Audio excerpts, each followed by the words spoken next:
ಎಲ್ಲರಿಗೂ all in one Kannada YouTube ಚಾನಲ್ಗೆ ಸ್ವಾಗತ ಸುಸ್ವಾಗತ. ಪೆದ್ದಿ ರಾಮ್ ಚರಣ್, ಜಾನ್ವಿ ಕಪೂರ್ ಹಾಗೂ ಶಿವರಾಜ್ ಕುಮಾರ್ ಅವರು ಲೀಡ್ ರೋಡಲ್ಲಿ ಕಾಣಿಸ್ಕೊಂಡಿರುವ ಈ ಚಿತ್ರ ರಿಲೀಸ್ ಆಗಿದೆ. ಬನ್ನಿ ಸಿನಿಮಾ ಹೇಗಿದೆ ಅಂತ ನೋಡೋಣ. ಇನ್ನು ಸಿನಿಮಾದ ಕತೆ ಕಡೆ ಬರೋ ಹಾಗಿದ್ರೆ, ಪೆದ್ದಿ ಒಬ್ಬ ಕೂಲಿ ಆಟಗಾರ ದುಡ್ಡಿಗೋಸ್ಕರ ಆಟ ಆಡ್ತಿರ್ತಾನೆ. ನಂತರ ಅವರ ಊರಿಗೆ ಟ್ರೈನ್ ಫೆಸಿಲಿಟಿ ಇಲ್ಲದೆ ಇರೋ ಕಾರಣ ಏನೇನು ಮಾಡ್ತಾನೆ. ಸಿನಿಮಾದಲ್ಲಿ ನಿಜವಾಗ್ಲೂ ಹೇಳಬೇಕಂದ್ರೆ ಸ್ಪೋರ್ಟ್ಸ್ ಡ್ರಾಮಾನ ಯಾವ ಥರ ತೋರಿಸ್ಬೇಕಿತ್ತೋ ಅದನ್ನು ಬಿಟ್ಟು ತುಂಬ ಅಂದರೆ ತುಂಬ ಕ್ರಿಂಜಾಗಿ ಮಾಡಿಬಿಟ್ಟಿದ್ದಾರೆ. ಇದರ ಪಾಸಿಟಿವ್ಸ್ ಕಡೆ ಬರೋ ಹಾಗಿದ್ರೆ, ರಾಮ್ ಚರಣ್ ಪುಣ್ಯಾತ್ಮ ಆ್ಯಕ್ಟಿಂಗ್ ಅಂತೂ ಮಾತ್ರ ಏನು ಮಾಡಿದ್ದಾನೆ ಅಂದರೆ, ಬಾಡಿ ಟ್ರಾನ್ಸ್ಫಾರ್ಮೇಷನ್ ಎದ್ದು ಕಾಣುತ್ತೆ. ಅವರ ಎಫರ್ಟ್ಸು ಆ ಕ್ಯಾರೆಕ್ಟರ್ಗೋಸ್ಕರ ಅವ್ರು ಹಾಕಿರೋ ಎಫರ್ಟ್ಸ್ ಎಲ್ಲ ಎದ್ದೆದ್ದು ಕಾಣುತ್ತೆ ಸಿನಿಮಾದಲ್ಲಿ. ಬಟ್ ಏನು ಮಾಡೋದು, ಸಿನಿಮಾದ ಎಕ್ಸಿಕ್ಯೂಷನೇ ಸರಿ ಇಲ್ಲ ಅಂತ ಅಂದರೆ ಏನು ಮಾಡೋಕ್ಕಾಗುತ್ತೆ ಹೇಳಿ. ಅಲ್ಲ, ಮೊದಲು ಕ್ರಿಕೆಟ್ ಪ್ಲೇಯರ್ ಆಗಿರ್ತಾನೆ, ಆಮೇಲೆ ನ್ಯಾಷನಲ್ಸಲ್ಲಿ ಕುಸ್ತಿ ಪ್ಲೇಯರ್ ಆಗಿ ಗೋಲ್ಡ್ ಮೆಡಲ್ ತರಬೇಕು ಅಂತ ಹೋಗ್ತಾನೆ. ಬಟ್ ಲಾಸ್ಟಲ್ಲಿ ಅವನಿಗೆ ಏನೋ ಸಿಚುವೇಷನಿಂದ ಒಂದು ಅಡೆತಡೆ ಆಗಿ ಅವನು ಸಿಲ್ವರ್ ಮೆಡಲ್ ತಗೊಂಡು ಮತ್ತು ಗೌರ್ಮೆಂಟ್ ಜಾಬ್ ಕೂಡ ಅವನಿಗೆ ಸಿಗುತ್ತೆ. ಬಟ್ ಆದರೆ ಅವನು ಯಾರು ಹೇಳಿ, ಅಣ್ಣ ಪೆದ್ದಿ ಅಂದರೆ ಸೋಲೋ ಮಾತೇ ಇಲ್ಲ. ಅವನ ಆ ಸಿಲ್ವರ್ ಮೆಡಲು ಬೇಡ, ಏನು ಬೇಡ, ಕೆಲಸನೂ ಬೇಡ, ನನಗೆ ಗೋಲ್ಡ್ ಮೆಡಲ್ಲೇ ಬೇಕು ಅಂತ ಹಠ ಹಿಡಿದು ಕಾಲು ತಾನೇ ಸಪೋರ್ಟ್ ಮಾಡ್ತಾ ಇಲ್ಲ, ನನಗೆ ಕಾಲೇ ಬೇಡ ಅಂತ ಅಂದ್ಬಿಟ್ಟು ರನ್ನಿಂಗ್ ಟ್ರೈನಿಂದ ಕಾಲು ಆಚೆ ಹಾಕಿ ಕಾಲು ಮುರ್ಕೊಂಡು ನಂತರ ಹ್ಯಾಂಡಿಕ್ಯಾಪ್ ರೇಸಲ್ಲಿ ಕಾಂಪಿಟೇಟ್ ಮಾಡಿ ಗೋಲ್ಡ್ ಮೆಡಲ್ ತರ್ತಾನೆ. ಗುರು ಯಪ್ಪ, ಯಾವ ಲೆವೆಲ್ಲಿಗೆ ಕ್ರಿಂಜಾಗಿ ತೊಗೊಂಡೋಗ್ತಾರೆ ಅಂದರೆ ಸ್ಪೋರ್ಟ್ಸ್ ಡ್ರಾಮಾನ.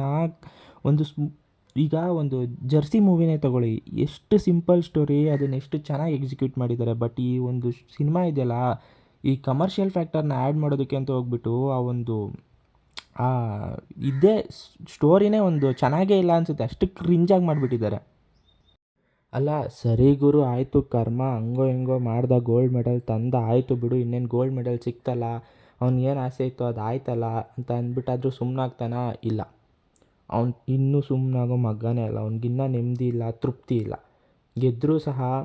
ಗೆದ್ದಾದ್ಮೇಲೂ ಸಹ ಗೋಲ್ಡ್ ಮೆಡಲ್ ಕೊಡ್ತಿದ್ರೆ ನನಗೆ ಗೋಲ್ಡ್ ಮೆಡಲ್ ಬೇಡ, ಮೈಕ್ ಬೇಕು ಅಂತ ಅಂದ್ಬಿಟ್ಟು ಮೈಕ್ ಇಸ್ಕೊಂಡು ಒಂದು ಸ್ಪೀಚ್ ಕೊಡ್ತಾನೆ ಮಾತ್ರ. ಬಾ ಕರ್ಮ ಕಾಂಡ. ಅಲ್ಲ, ಇನ್ನು ಹೀರೋಯಿನ್ ಕಡೆ ಬರೋ ಹಾಗಿದ್ರೆ, ಹೀರೋಯಿನ್ನ ಅವಶ್ಯಕತೆಯೇ ಇಲ್ಲ ಅಂತ ಅಂದರೆ ಹೀರೋಯಿನ್ನ ಏನಕ್ಕೆ ಕ್ಯಾಸ್ಟ್ ಮಾಡಬೇಕು? ಈ 3 ಅವರ್ ಒಂದು ಸಿನಿಮಾದಲ್ಲಿ ಅವ್ರದ್ದೊಂದು ಹಾಫ್ ಆ್ಯನ್ ಅವರ್ ಒಂದು ಕ್ಯಾರೆಕ್ಟ್ರು ಸ್ಕ್ರೀನ್ ಪ್ರೆಸೆನ್ಸ್ ಕೊಟ್ಟಿರ್ತಾರೆ ಅಂತಂದರೆ ಅಟ್ಟರ್ ವೇಸ್ಟ್. ಸ್ಕ್ರೀನ್ ಪ್ರೆಸೆನ್ಸಿಗೆ ಏನೂ ವ್ಯಾಲ್ಯೂನೇ ಇಲ್ಲ. ಅವ್ರ ಆ್ಯಕ್ಟಿಂಗಿಂದ ಬರೀ ಅವ್ರ ಬಾಡಿಗೆ ಕೊಟ್ಟಿರೋ ಒಂದು ಸ್ಕ್ರೀನ್ ಪ್ರೆಸೆನ್ಸೇ ಜಾಸ್ತಿ ಅನಿಸುತ್ತೆ. ಆ್ಯಂಡ್ ಇದರಲ್ಲೂ ಇನ್ನೊಂದು ಕ್ರಿಂಜ್ ಏನು ಗೊತ್ತಾ, ಒಂದು ಸೀನ್ ಬರುತ್ತೆ ಅದರಲ್ಲಿ, ವಿತೌಟ್ ಹೀರೋಯಿನ್ ಕನ್ಸೆಂಟು ನಮ್ಮ ಪೆದ್ದಿ ಅಣ್ಣವರು ಹೀರೋಯಿನ್ನಿಗೆ ಕಿಸ್ ಮಾಡಿಬಿಡ್ತಾರೆ. ಓಕೆನಾ?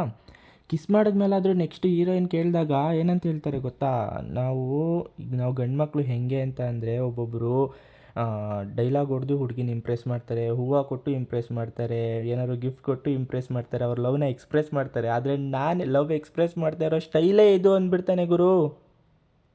ಅಲ್ಲ, ಆ ಥರ ಡೈಲಾಗ್ ಬರೆಯೋದಕ್ಕಾದ್ರೂ ಹೆಂಗೆ ಮನಸ್ಸು ಬರುತ್ತೆ ಅಂತ, ಯಾವ ಥರ ಅಷ್ಟು ಕ್ರಿಂಜಾಗಿ ಹಿಂಗೆ ಈ ಥರ ಟ್ಯಾಲೆಂಟ್ ಎಲ್ಲ ಎಲ್ಲೆಲ್ಲಿಂದ ಇಟ್ಕೊಂಡಿರ್ತಾರೆ ಇವರೆಲ್ಲ. ನಂತರ ಸಿನಿಮಾದ ಬಗ್ಗೆ ನೆಗೆಟಿವ್ ರಿವ್ಯೂಸ್ ಹಾಕಿದ್ರೆ ಅವ್ರ ಮೇಲೆ ಕಾಪಿರೈಟ್ ಸ್ಟ್ರೈಕ್ ಮಾಡೋದು, ಅವ್ರಿಗೆ ಚಾನಲ್ ಮಾಡಿಸ್ತೀನಿ ಅಂತ ಮಾಡಿಸೋದು, ಬರೀ ಇದೆ ಆಯಿತು. ಅಲ್ಲ, ಕೆಟ್ಟ ಪಿಕ್ಚರ್ ತೆಗಿಯೋದು ಯಾಕೆ, ಆ ಪಿಕ್ಚರ್ ಕೆಟ್ಟದಾಗಿದೆ ಅಂತ ಹೇಳಿದ್ಮೇಲೆ ಸ್ಟ್ರೈಕ್ ಮಾಡೋದು ಯಾಕೆ, ಅದು ಏನಂತ ಮಾಡ್ತಾರೋ ಅಂತ ಗೊತ್ತಿಲ್ಲ. ಕೊನೆಗೆ ಹೇಳ್ಬೇಕಂತ ಅಂದರೆ, ಸಿನಿಮಾದಲ್ಲಿ ರಾಮ್ ಚರಣ್ ಅವ್ರ ಆ್ಯಕ್ಟಿಂಗ್ ಒಂದು ಬಿಟ್ಟರೆ ಇನ್ಯಾವುದು ಯೂಸ್ ಇಲ್ಲ, ಇನ್ಯಾವುದು ವರ್ತ್ ಇಲ್ಲ. ಆ್ಯಂಡ್ ಮುನ್ನಾಬಾಯ್ ಅವ್ರ ಕ್ಯಾರೆಕ್ಟ್ರು ಜಸ್ಟ್ ಒಂದು ಕ್ಯಾಮಿಯೋ ಥರ ಇದೆ ಅಷ್ಟೇ. ಆ್ಯಂಡ್ ಅದು ತುಂಬ ಅವ್ರ ಕ್ಯಾರೆಕ್ಟ್ರ್ ಮೇಲೆ ತುಂಬ ಎಕ್ಸ್ಪೆಕ್ಟೇಷನ್ಸ್ ಇತ್ತು, ಬಟ್ ಅದು ರೀಚ್ ಆಗಿಲ್ಲ. But it's okay. ಬಟ್ ಮೂವಿಗೆ ನಾನು ರಾಮ್ ಚರಣಿಗೋಸ್ಕರ ಒಂದು 2.5 ಔಟ್ ಆಫ್ 5 ಸ್ಟಾರ್ಸ್ ಕೊಡ್ತೀನಿ ಅಂತ ಹೇಳೋಕ್ಕೆ ಇಷ್ಟಪಡ್ತೀನಿ. ಅದು ಬಿಟ್ಟರೆ ಸಿನಿಮಾ ರಿಲೀಸ್ ಆಗಿದೆ, ನೋಡೋ ಹಾಗಿದ್ರೆ ಹೋಗಿ ನೋಡಿ. ವಿಡಿಯೋ ಇಷ್ಟ ಆಗಿದ್ರೆ ಲೈಕ್ ಮಾಡಿ, ಶೇರ್ ಮಾಡಿ, ಸಬ್ಸ್ಕ್ರೈಬ್ ಮಾಡಿ. ಬಾಯ್.